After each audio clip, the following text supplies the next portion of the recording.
C'est la meilleure édition de la Ligue des Champions que j'ai vue de ma vie. On l'appelle pas The Special One pour rien en fait. Regardez le temps, regardez qui célèbre. Et regardez qui vient d'éliminer l'OM à la dernière seconde de cette journée de 18 matchs en multiplex. José Mourinho, depuis qu'il a repris Benfica, c'est 15 victoires, 15 matchs, 0 défaite, pardon. Et c'est surtout un retour au patron au Santiago Bernabéu avec le Real qui se casse. Direction les barrages. 97e minute, dernier coup franc pour Benfica. Rodrigo expulsé, Raúl Asensio expulsé, le Real réduit à 9.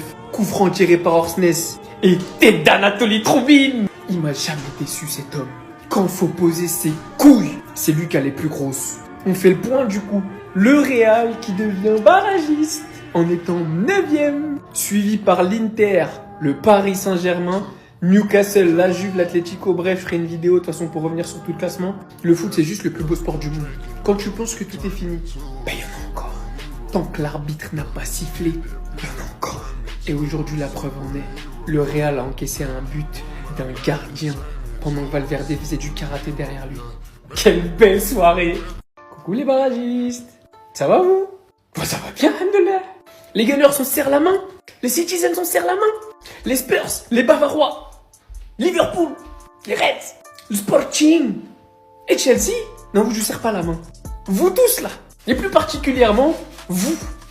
Et vous, parce que j'ai pas digéré la défaite.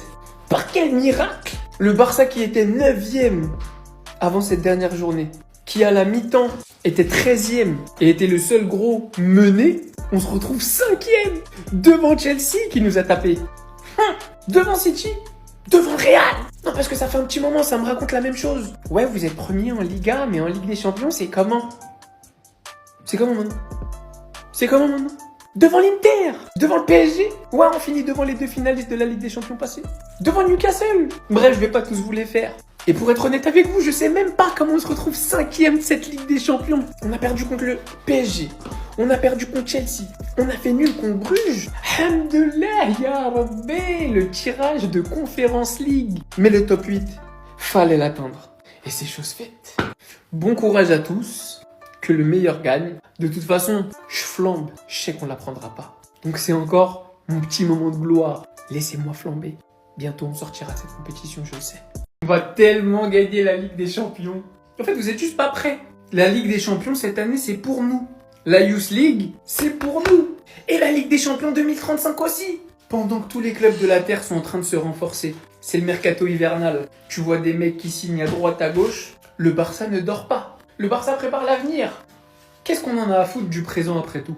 Qu'est-ce qu'on s'en fout de pas avoir de défenseur central? Qu'est-ce qu'on s'en fout que nos latéraux soient éclatés au sol? Qu'est-ce qu'on s'en fout d'avoir des lacunes si on peut être bien dans 15 ans?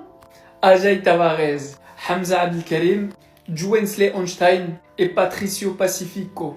2 défenseurs, un ailier et un attaquant.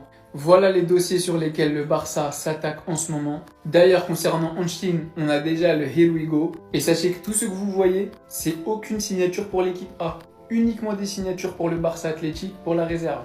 Concernant Ajay Tavares, ça devrait plus tarder. Et le Barça négocie également l'arrivée de Ruud Nistat.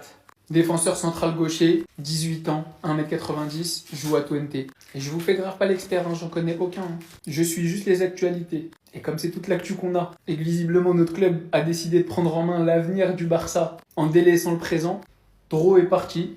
C'est comme ça que le Barça a décidé de le remplacer. Mais voilà.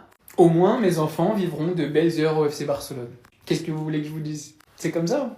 Les amis, j'espère que vous allez bien. Voici une série d'infos très importantes concernant le Real Madrid. Vous savez quoi faire, like, partage, abonnement pour ne plus rien manquer. On va débuter avec cette information. Eder Militao n'est pas encore prêt pour revenir. Il a encore un long chemin à parcourir pour se rétablir totalement. Et concernant Ferland Mendy, il est dans la phase finale de son plan de rétablissement. Donc lui, il sera bientôt de retour. Et bonne nouvelle pour Enzo, le fils de Marcelo. Il a signé son premier contrat professionnel avec le Real Madrid. Selon Diario As, Trent Alexander-Arnold pourrait faire partie du groupe qui va affronter le Rayo Vallecano. Selon Diario As maintenant, Antonio Rudiger pourrait être prêt à faire son retour sur les terrains. Il est dans la phase finale de sa convalescence, mais il continue de s'entraîner seul. Au Real Madrid, ils ne comprennent pas pourquoi Xabi Alonso ne donnait pas du temps de jeu à Endrick. Je pense qu'il regrette déjà parce qu'il voit Endrick briller à l'Olympique Lyonnais. Et les gars, regardez cette photo, hein, elle est mythique. Selon Diario As, le dernier jour de José Mourinho au Real Madrid, Alvaro Arbeloa a demandé une photo avec son staff. Il a encadré le tableau qu'il a placé dans sa maison depuis toujours. Et selon Fabrizio Romano, c'est clair du côté du Real Madrid, Endrick fait partie à 100% du projet à long terme du club. Il y a un jeune de 17 ans, Diego Lacosta, celui qui est là, qui est vraiment comparé à Fede Valverde. Apparemment, lorsqu'il joue, il a tout pour qu'on pense que c'est Fede Valverde qui est sur le terrain. Il a la même cadence de jeu, il a la même puissance de tir. En tout cas, tout le monde dit que c'est la relève de Fede Valverde.